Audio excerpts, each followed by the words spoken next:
Good morning, it's Brian here at Fitzpatrick's Garage, Dublin Road, Kildare. The Kona was launched to us in 2018, but one thing that's really interesting about this car, it's really becoming all-encompassing. In this video, I want to chat to you about the latest edition, which is the hybrid version. What I mean about the car being all-encompassing is there is a 1 litre turbo petrol version, there's also a 1.6 diesel version, there's also the really popular full electric version. And what we're going to look at in this video now is the latest edition, as we were saying, which is the hybrid version. My name, if there's any information you want on any of these models, petrol, diesel, hybrid, full EV, call, text, WhatsApp, whatever suits, 086 843 1945.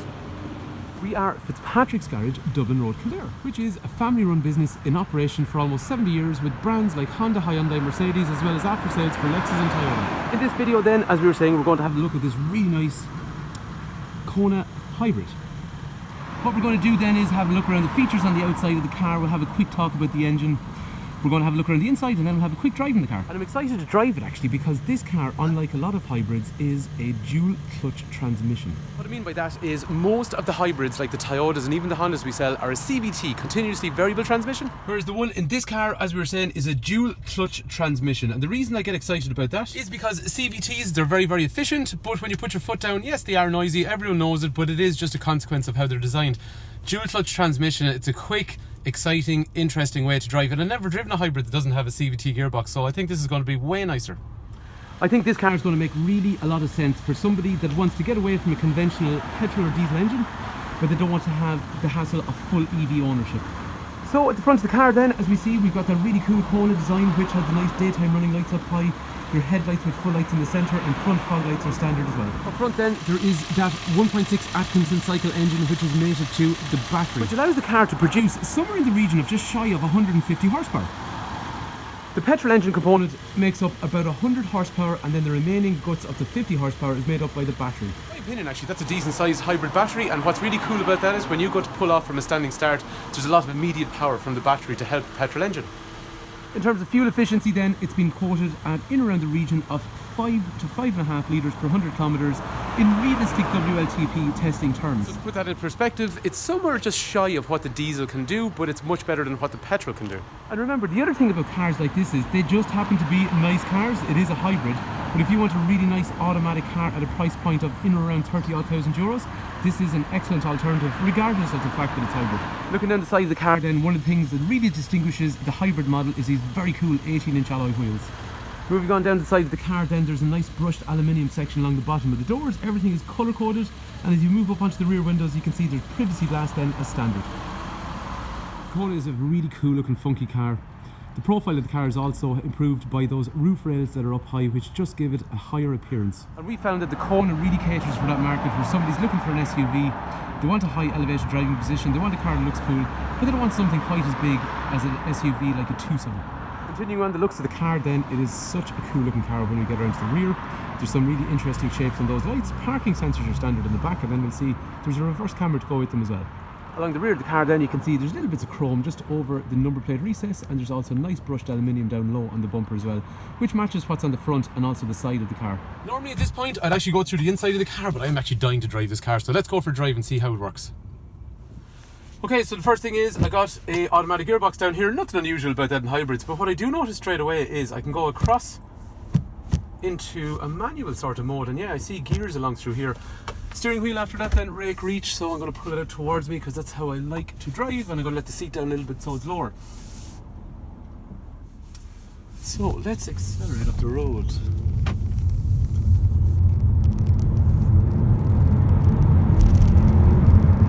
Yeah, that's unusual. It's not like a normal hybrid because it's changing gears. So as we're saying with the CVT gearboxes, they just go for the exact temperature revolution you need, but as a consequence they're noisy.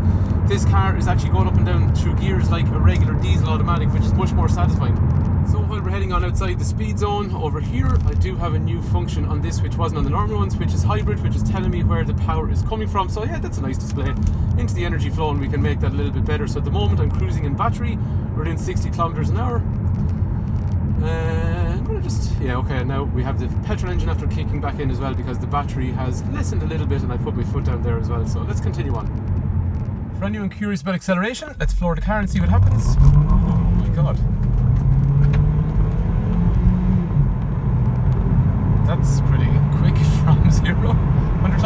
Initial observation, this car from 0 up to 50 kilometers an hour is really damn quick, way faster than the petrol or diesel version.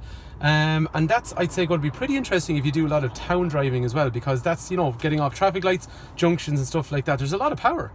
So for example, something like this, if it was a traffic light, you'd put your foot down. It just feels so quick, so fast. Look at that, 50 kilometers an hour already. Anyway, let's cruise back into town and see how the power is working. So I reckon in and around town, this car is going to be seriously economical. Because you got that battery, which is powerful, but that means it's also going to be able to carry it along, moving off traffic lights and moving on to the next section. So at the moment, we're cruising along, we're in an eco kind of setup, which means the battery is about halfway from what I see here at the moment. Petrol engine's there, so both are currently running. Because this particular car is not registered yet, I just haven't had a chance to experience it out on motorways and open roads and stuff like that, so we will report back to you on that. So moving down a hill like that along here, we're now going into an electric mode because the hill is carrying the car down, which means it's taking the power, it's taking energy from the wheels, bring it back up to the battery to recharge it. I'd say as we get into this town area now, we're going to cruise back into the garage on EV mode, so that's giving you your mix, which is allowing you to bring down the overall fuel consumption figure. And it's nice and comfortable. And actually, it is a nice car to drive, it's a nice place to be. We're going to have a look around the cabin in a sec, but as you see at the moment, we're doing 55, 56, 57, 58. Okay, and now the petrol engine. So I think up to about 60 or so kilometers an hour, you're going to be able to cruise along on an EV mode. And because the speed limits in most towns are in around kind of 50 to 60 kilometers an hour, depending what parts of the town you're in, that means you're going to get a lot of opportunities to use the EV mode on this car. Like I was saying, this car is about being also just a nice automatic car. You don't have to worry about it transitioning between modes. It does everything itself. You could buy this car and never know it's a hybrid. This hybrid car, again, is not to be confused with a hybrid or EV car that needs to be plugged in. This is the term, what they call self-charging. I think the easiest way to really think about it is it's a petrol engine with a battery assist, but you never need to worry about doing anything in any way whatsoever besides putting fuel in the car. So the boot, as you can see, is a nice size. It's unaffected by the battery. Moving into the inside of the car then, there's black plastic, there is piano black on the door handles, there's an electric for a mirror over here, and there's a child lock down through here with a speaker down there. And moving into the inside then, you will have 3 head restraints, there is 3 3-point safety belts, there's Isofix over here, there's Isofix over there, there's kangaroo pockets in the rear of the doors. These are hard wearing plastic. Moving up front then, the piano black kind of idea continues on the door handles, and over here then we'll have electrics for windows and mirrors. And the key will also control functions like basically turning off the lights, turning them back on, and also controlling things like retracting the wing mirrors or bringing them back out as well. So in terms of getting into the car, first of all, I see over here, we saw already I have a rake reach steering wheel. Down here I've got height adjuster on the seat, and then I've got lumbar support to harden up the lower part of the seat in through here for anyone with back problems. In terms of the material, the seat, like the back, it's got a nice two-tone cloth effect, but it just makes it a nice, bright, interesting cabin. So in terms of starting the car, if I turn the car off, if I turn it back on again, I turn over the key, and we see we're actually gone straight into an EV mode. That means then if I want to cruise up this hill, I'll just select D. We're still in EV mode, and the car will just creep up using the battery only. Gear selection is really straightforward. So you got park, reverse, neutral and drive, and as we talked about already, we can knock it into a manual mode if we want a more aggressive driving pattern because it is a dual clutch transmission. The parking brake is an auto release, and it's also got this function here to turn it on with an auto hold, which basically means if you're on a hill, the car will not roll backwards. Now the beauty of having an automatic car, they kind of tend not to roll backwards anyway, but it is an additional help if you're worried about not having a conventional handbrake. So in the clocks in the center, you can see here it's telling you when you're charging, it's telling you when you're using eco, and it's also telling you when you're using power, and the little green guy down here, because sometimes you can't hear the car, is telling you that it's actually running. The trip meter is going to give you information like average speed, fuel efficiency, current tire pressures, lane keep assist, and obviously then things like speedo and the normal fuel gauge down through here. I also like the way on these, when you actually use things like the lights or anything like that, it actually displays up in through here as well. Talking about the lights, we do have automatic lights, and there are also automatic wipers on this car as well. Over to the right hand side then, we've got things like cruise control and the controls for the trip meter that we saw already, and there's one paddle here, as well as on the other side being another paddle over here. That relates to the manual mode that we saw on the gearbox. So that means, again, if you want a more aggressive driving pattern where you want to feel like you're actually changing the gears yourself rather than letting the car do it, you can take over using the paddles. On the left hand side of the steering then, you've got things like Bluetooth and controls for radio in through there. There is 2 USB connectors in through here with a 12-volt outlet, and it's also got wireless charging if you have the QI technology on your phone. In this Kona, you'll also have things like heated seats on the left-hand side and heated seats even on the driver's side as well. And the heating controls are pretty straightforward. They run off a digital automatic climate setup with front and rear windscreen demisters. It's even got clever things like a driver-only setup, which is going to help conserve fuel when you're in the car by yourself.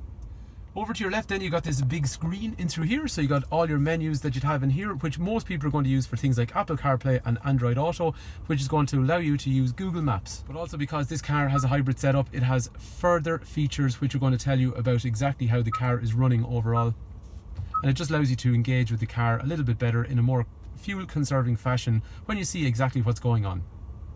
And as we saw already, there is parking sensors on the rear. Well, then we got the camera inside here to go with that as well.